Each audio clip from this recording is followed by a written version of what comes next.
وكم فاجأ سنة المال أن قبلها ما قال وأرتوا كان كل جوجا أمين وناكسن حلك سواء يكون هايد الهان تيمبا جيلن ميديا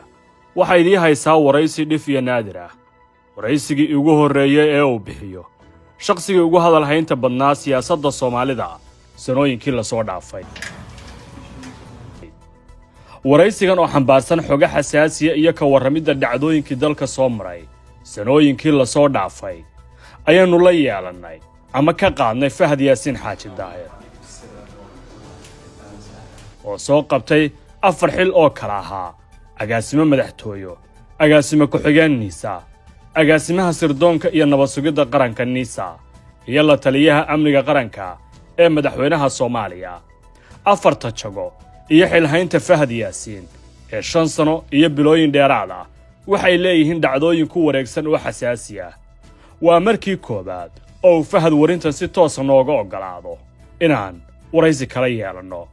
warcelimaha aan waraysigan kaga bogan doontaan waxa kamid ah waxaan ahay hooyo koris ayada ay barbaarisay ayada ay korisay sooyaalka shakhsiyadda Fahad Yaasiin koritaan xirfad يعني فهد ومعلم دكتور قرآن وصامري noloshii bilowgeedii waxaan ka bilaabay dugsi quraan ama macalinka noqdo iyo kamid ahaanshaha kooxaha salafiga aniga waxaan kamid ahaa dhalinyaradii ku qanacday manhajka salafiga ah ku qanacday ururka al-Ittixaad Islaami xubin ka noqday darajooyin sarsare waliba ka gaaray waana ku faanaa dhammaan su'aalaha hoos imaanaya su'aasha weyn ee ah waa kuma Fahad Yaasiin 2 maamulkiisa Niisa oo ay ku jiraan su'aalaha ugu badan ee la isweydiinayo ahaana waxyaabaha sida weyn dadka Soomaalida oo dhan ay jeclaan lahaayeen xog badan inay uga helaan waxaan hay'adda ka saaray wax allaale iyo wixii faragelin ajnabi ah oo ku dhex jiray oo si xad dhaaf ah ugu dhex jiray 3 doorkiisii faragelinta dawlad goboleedyada ee ay ku samaysay dawladdii oo xubinta sare ka ahaa ayna u horeysay Jubbaland dhacdooyinkii qarsoonaa ee Axmed Madoobe iyo dawladda federaalka ee Soomaaliya dhex maray hatta waxaan gaaray inaan ku iraahdo iyadoo mas'uuliyiin Kenya fadhiyaan Axmed Madoobe u sheega madaxweynaha ugu farmaajo waaye ma aha madaxweynaha Kenya muxuu Fahad ka og yahay waanuna ka warsan doonaa maanta waxaan aaminsanahay Jubbaland Puntland inay ku khasaartay xiriirka ee Jubbaland la samaystay waagaas 4 warinta kiiska sargaalad Ikraan Tahliil Faarax waa markii koobaad ee Fahad kiiskan furo ka hadalkiisa Ikraan waa aqaanaa ayadana aqaanaa qoyskeedana aqaanaa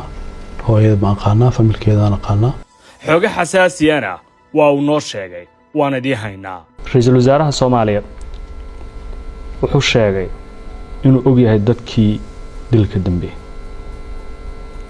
ashii waa runtiisa aan mareena uu og yahay waa runtiis 5 ruraanshaha isku milanka hay'adda nabad sugidda iyo sirdoonka Soomaaliya ee Niisa iyo kooxda argagixiso ee Al-Shabaab 6 Niisa maanta waxaa xukuma mahadsalaad waa maxay aragtida madaxweyne xasan sheekh maxamuudna mahadsalaad aqoon ma laha ma yaqaano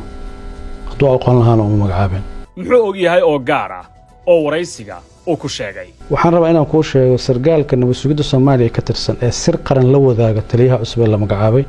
waa qof sirtii qaranka u dhiibaya qofkii laga ilaalinayo 7 dhalinyaro Soomaaliyeed ama askar hadba sidaa doonto ugu yeer ayaa laga qaaday Soomaaliya la geeyay Eritrea maxaa xog ka hayaa Fahad Yaasiin hal askari oo ciidanka dawladda Soomaaliyeed ay u dirtay Eritrea oo tababarka military u aaday hal askari oo ka qayb galay ma jiro dhammaan su'aalo waaweyn oo la xiriira malafkaas ayaanu iyana weydiinay 8 haddii laga guulaystay madaxweyne Farmaajo Fahad oo saaxiibkiis ahaa iyo isaguna ay bannaan joog yihiin maanta dawladda Qatar oo saameyn xoogan ku lahayd Soomaaliya saaxiibna la ahayd Fahad Yaasiin xiriirkeedu ma sii jiri doonaa Fahad iyo Qatarse maxay tahay dunta isku xirtaa Fahad institution ma aha hay'ad ma aha qof baa hadda maxay la soo xiriirayaan dawladda Soomaaliya madax ka 9 shantii sano ee la soo dhaafay siyaasadda arrimaha dibadda ee Soomaaliya gaar ahaan saameynteeda gobolka ma dalal kooban ayay u xirnayd oo lagu raali galiyay dal hay'adna wasuugadeed baa indhow ah jiritaankeeda mas'uul u ah muuqaalkeeda u ah 10 maxay tahay qisada Fahad Yaasiin iyo Djibouti waraysigan gaarka ee aanu la yeelnay Fahad Yaasiin Xaaji intaas oo keliya kuma koobna haddii siyaasadda soomaaliya in lagaa badiyo ceeb ma aha khaladna ma aha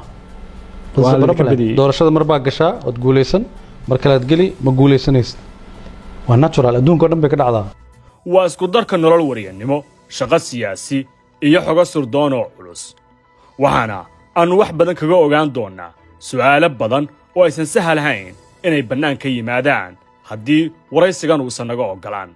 waraysigan waxaan u tami doonnaa qaybo kala duwan oo halkan aannu marba qayb idinkugula wadaagi doonno